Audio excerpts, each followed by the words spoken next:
so close to the finish line. On September 3rd, Lori is letting Alex know, that Chad and she are trying to get to the bottom of what they need to do to completely eliminate zombies. And she lets Alex know, I'm sure you will be told also. Alex couldn't rate people.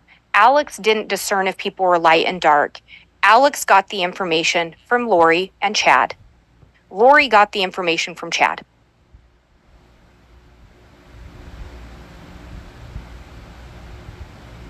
Chad tells Lori, we are surrounded by telestial relatives that are simply obstacles. Earthly relatives that are simply obstacles are surrounding Chad and Lori. And again, he tells Lori, I want to be with you. That is my greatest hope and dream. To be together, they've got to get rid of the earthly relatives that are simply obstacles. Because remember, they need to remove the obstacles so they can be fully free and unencumbered. Shortly after Charles' death in early August of 2019, shortly after Charles' death, Chad Daybell travels down to Arizona, and he stays in the residence where Charles Vallow has recently been shot and killed. Zulema talks about seeing them there. She talks about the fact that she thought they were maybe acting inappropriate, given the fact that Tammy was still alive. Chad assured Zulema that Tammy was going to die, and that Tammy would be okay with he and Lori being together because Tammy was going to move on to her mission. His mission, again, it's with Lori. He says that time and time again. We have a mission together. It's he and Lori. He decides Tammy has her own mission. Why? To justify the affair. Zulema talks about how in August she notices a change in Alex and Chad's relationship. Again, Alex has just shot and killed Charles Vallow, and now he and Chad seem to be closer. She talks about Chad giving Alex a blessing, and in the blessing he tells Alex that Alex needs to move to Rexburg. Alex had no known ties to Rexburg outside of Chad Daybell. Alex trusted Chad so much that he flew back with Chad to check out Rexburg. Eventually, Alex was told that he was exalted. And remember, we talked a little bit about that, and you heard about it in the trial. If someone was exalted in a prior life or a prior creation, they were exalted in this one. And you heard Zulema talk about how Lori would address that. If Lori did something and she was asked about it, she'd tap her hand, doesn't count for me. It didn't count for her because she was exalted. They taught Alex that same thing. What Alex did in this life didn't count for him because he had been exalted. Around September 1st of 2019, Lori ends up relocating to Rexburg as well. JJ and Tylee come with her, as well as Alex Cox, and they move to 565 Pioneer Road in Rexburg, Idaho.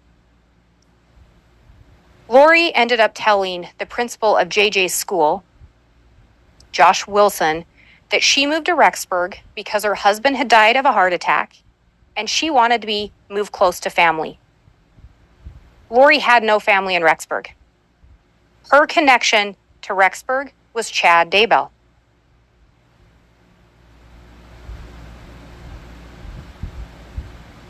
Shortly before moving to Rexburg, you heard from Detective Considas and forensic accountant Mike Douglas that Lori switched Tylee's Social Security money that she got from her father to go into an account associated only with Lori Vallow.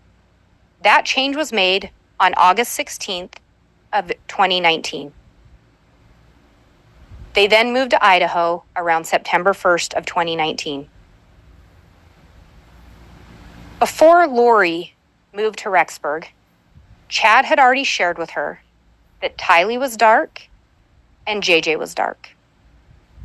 And we know what has to happen if someone's dark. If someone's dark and they're an earthly obstacle, the body has to die. Knowing that, Lori still brought her children to Idaho, closer to Chad Daybell. Alex came with her, and remember, Alex believed Chad 100%.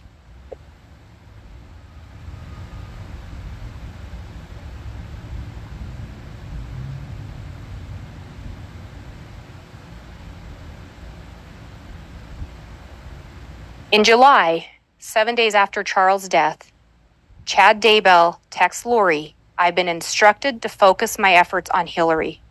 Who is Hillary? That's Tylee. Lori asks him, "Find out her percentage for me and JJ's." What's the percentage?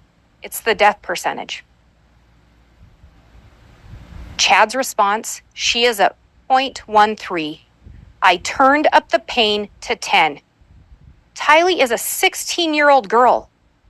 He's turning the pain up to 10, and he's saying her death percentage is 0.13. He then tells her that Raphael, another name for Chad, visited him talking about JJ and told him to follow Amy into the light.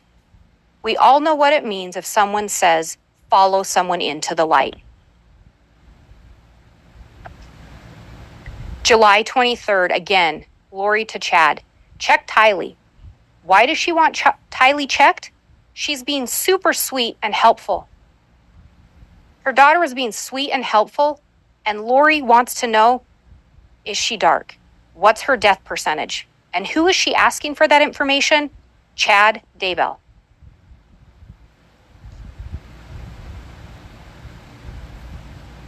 On September 8th of 2019, Tylee, Alex, JJ, and Lori take a trip to West Yellowstone, a seemingly normal family outing.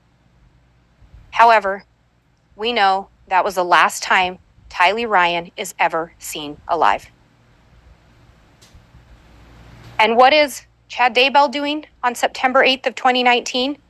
He's looking up south-southwest wind. Why does this matter? Remember how Tylee was found. Remember what happened to her. That young lady was burned.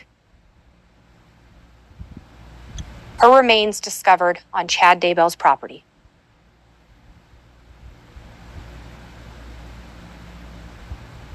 On September 9th, we heard from Agent Balance and Agent Wright that there was something unusual about a device associated with Alex Cox and where it was located.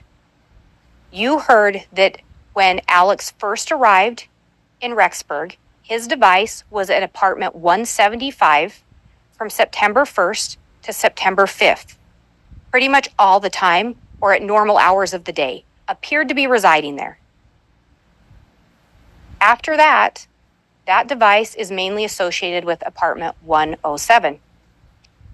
The device will travel to 175, but generally returns to 107 no later than midnight.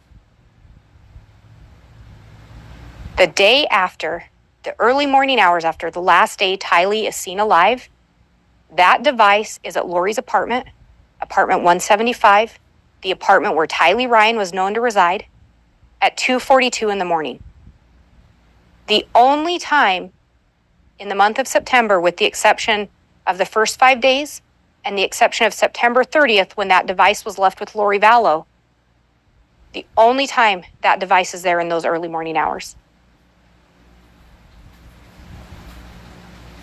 What do we know happens later that morning? The device returns to Alex's apartment, and Chad calls Alex.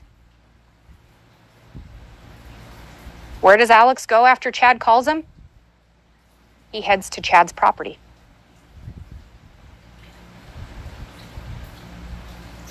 And again, you heard from Agent Wright and you heard from Agent Balance that that device is up on the Daybell property those morning hours. And there's some data points there showing 9:21, 10:39, 10:57. And what do we also know happened on the morning of September 9th? Chad Daybell sends a message to his wife around the same time that device is there. Well, I've had an interesting morning.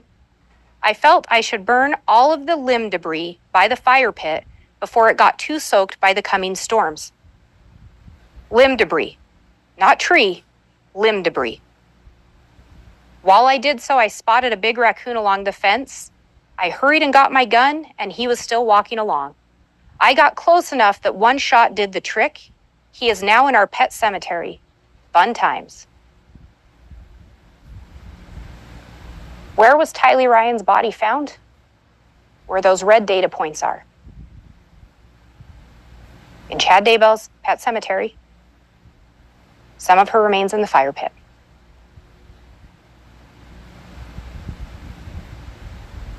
Where does Chad go after that? Or excuse me, where does Alex's device go? Back to Lori's. Chad calls Alex. He heads right up there.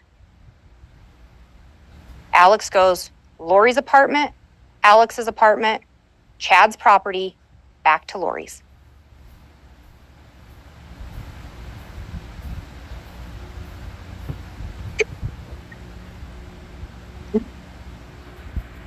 And we know where that young lady was found. She was found on Chad Daybell's property.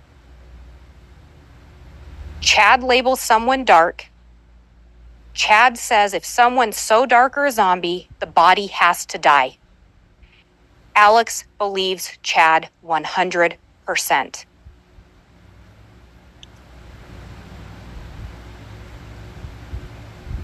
You heard that the burned and charred remains of Tylee Ryan were found on Chad Daybell's property. You heard from Dr. Garth Warren that Tylee's manner of death was homicide, with the cause undetermined. Why was the cause undetermined? Well, you heard from Dr. Angie Christensen, and you also heard from Dr. Bartelink how Tylee's body was burned. Dr. Bartelink even indicated, depending on what accelerant was maybe used, Tylee could have been burned within 2 hours. You heard from Dr. Angie Christensen that there were multiple areas of blunt force trauma to the skull, sternum, and ribs. You then heard Dr. Bartelink confirm that. In addition, there were 18 sharp force impacts. Additionally, you heard from Katie Dace how Tylee's DNA was found on a pickaxe and a shovel that were in the defendant's garage.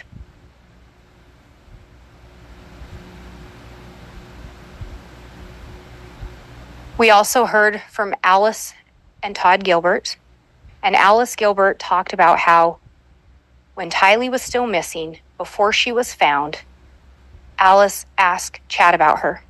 She wanted to know, doesn't Tylee want a life? Doesn't she want things that most young girls get? Chad's response, well, Tylee didn't like people and she didn't like me. What stood out to Alice? Tylee hadn't been found yet, and the comment was in the past tense.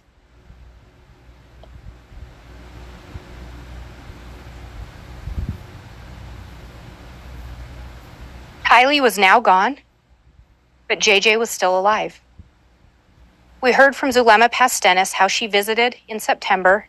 She stayed at Alex's apartment, but she would visit with Lori. You heard from her that she asked Lori, where's Tylee? Because she didn't see her. Lori's response, don't ask. Zulema talked about how she did see JJ though. JJ was alive and well at that time. On September 18th of 2019, Lori began receiving the Social Security payments for JJ and herself from Charles' death.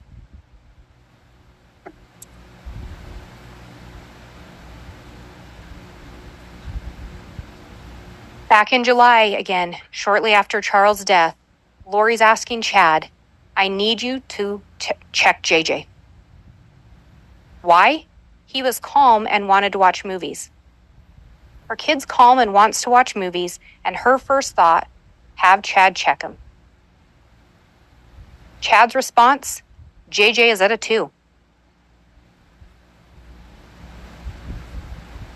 On August 10th of 2019, Chad messaged Lori that JJ was getting close. Says, when I was sitting across from him eating bacon, I sensed he was barely attached to his body.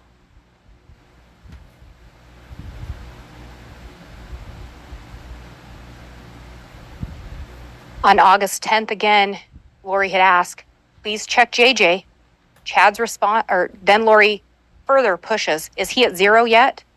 Chad's response, yes, he's at 0. If Chad labels someone dark or a zombie, the body has to die. Chad determines the death percentage. When the death percentage hits 0, that person's been marked for death. On September 23rd of 2019, you heard how there was location data associated with Alex Cox looked at. And before that, you'd heard from Melanie Gibb and David Warwick about how they were visiting Lori. They'd come up for an event and they were staying at Lori's house. You heard from them, from Melanie Gibb in particular, that there was an incident where Chad took JJ upstairs. And when Chad came down, he had scratches on his neck, that being Chad had scratches. And when asked what happened, he basically said JJ had freaked out. On September 22nd of 2019, you heard from Melanie Gibb and David Warwick how they saw Alex come in carrying JJ. JJ's head was on Alex's shoulder. They assumed he was asleep. David Warwick thought it was a sweet moment. In the early morning hours of September 23rd, you heard from Melanie Gibb how something had startled David. He'd had a panic attack, a bad dream, something. She called Chad, no answer. She tried to get a hold of Lori, no answer.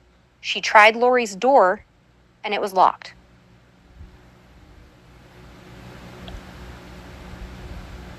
The next morning, you heard from David Warwick that he asked where JJ was. On the morning of September 23rd, said, I wanted to say goodbye to JJ before I left. They described Lori as appearing somewhat nervous, starting to talk fast, and she explained how JJ was dark. JJ was now a zombie. JJ had gotten on the cabinets. He was knocking over pictures of Christ. And so he wasn't there, and she wasn't going to go get him. Melanie and David never saw JJ again. On September 23rd, later that morning, Chad places a call to Alex. And what does Alex do when Chad calls him? He heads up to Chad's property.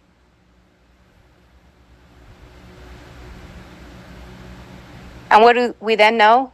Alex's device is at Chad's property with some data points there showing at 9:56 a.m. and 10:02 a.m.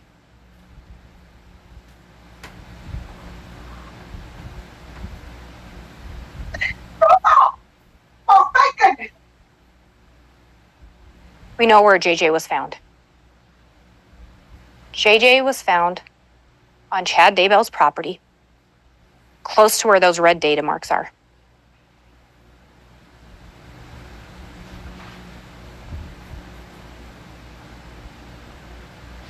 On June 9th of 2019, investigators searched Chad's property, and they ended up locating JJ. As they dug JJ up, they noticed a round object covered in black. One of the investigators there cut the black plastic to reveal white plastic.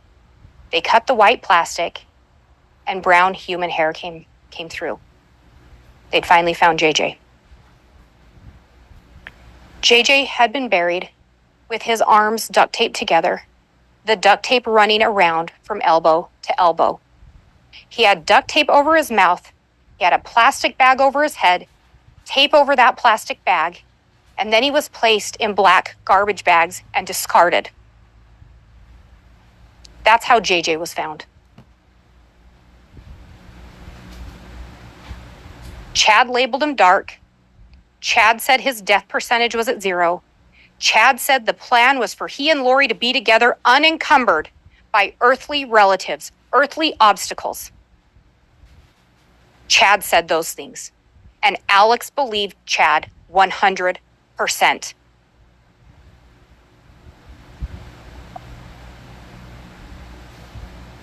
Chad knew Lori was receiving Social Security money. She told him, "We saw that message. I'm still going to receive the $4,000. She was actually receiving more because she'd switched Tylee's money to go to her as well. Chad labeled her children dark. Their bodies were buried on his property, hidden from those looking for them.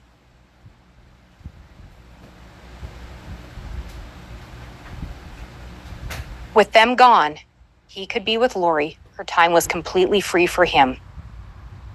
And knowing if the bodies weren't discovered, Lori would continue to receive that money. As you heard from Mark Sari with the Social Security Administration, should have been reported. Lori continued to receive those benefits. Had the children been discovered, she wouldn't have.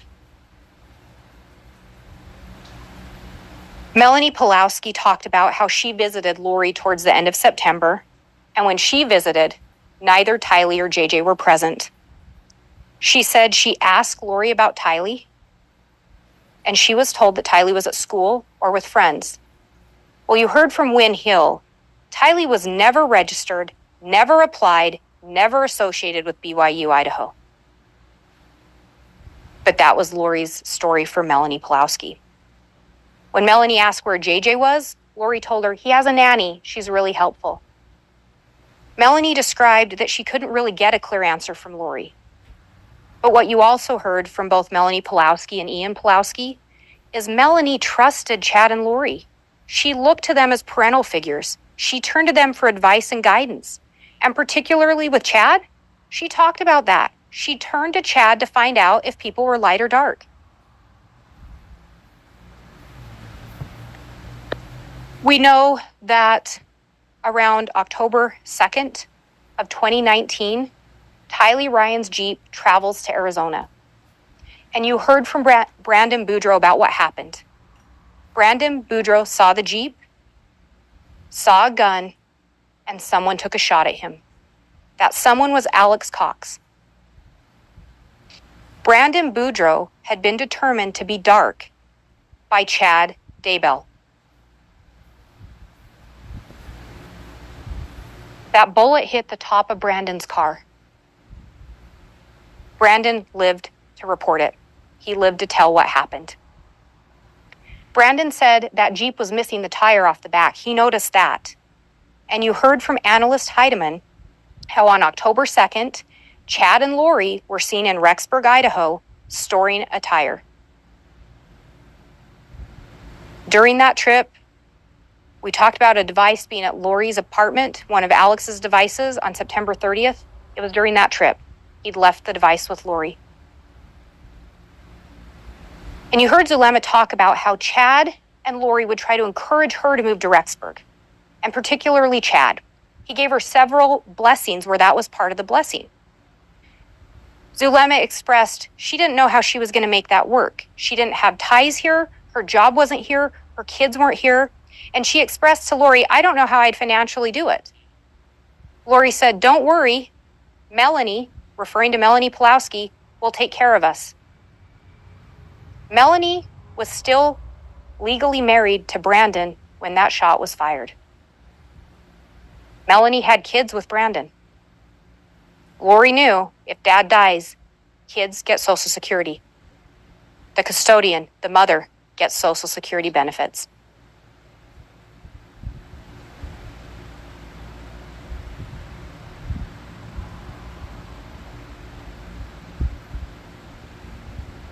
Just days later, on October 4th of 2019, Tammy Daybell travels down to Utah. Now, you heard testimony that was rare for Tammy to go on a long trip alone. She didn't like to drive alone. But you also heard Chad was supposed to go with her and he backed out. Why did he back out? Well, we saw the messages between Lori and Alex about how she and Chad were going to get to go on a real date. Tammy was gone to Utah. He and Lori were going to get to go on a date. You heard from her sister, Samantha Gwilliam, how because Tammy had been diagnosed with depression at some point, she made it a habit that when she would see her, she would give her a once over. She would check on her, make sure she looked healthy, make sure she didn't appear to be suffering with the depression. Samantha did that on this trip. And what did she notice? Tammy appeared fine. She noticed no physical problems. Tammy reported no physical problems. She reported no medical issues to Samantha. Samantha saw none. In fact, what did we hear? Tammy put on a clogging routine. She had a nice visit with her family. Both Samantha and Jason Gwilliam talked to you about some changes they'd noticed before that October 4th visit, and particularly with Chad. Chad and Jason had been very good friends. Conversation flowed easily. But that summer of 2019, they talked about Chad and Tammy coming to visit, and Chad was awkward. He didn't really engage with them.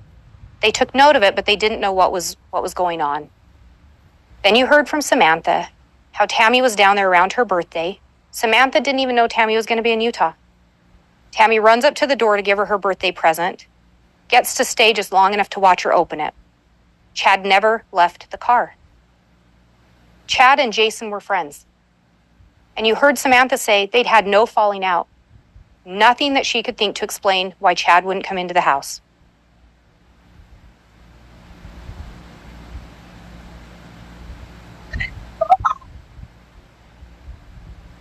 Again, back in July, when Chad and Lori are talking about death percentages, Chad tells Lori he got the inspiration to go back to he uses my original death percentages that helped us track Charles, Ned. Chad had the death percentages to track Charles. Tammy is very close. Her percentage has fallen steadily since Iplos left. It is encouraging. Charles Vallow was killed on July 11th of 2019. Since he left, Tammy's levels were dropping. Chad then tells Lori Tammy is at a 3.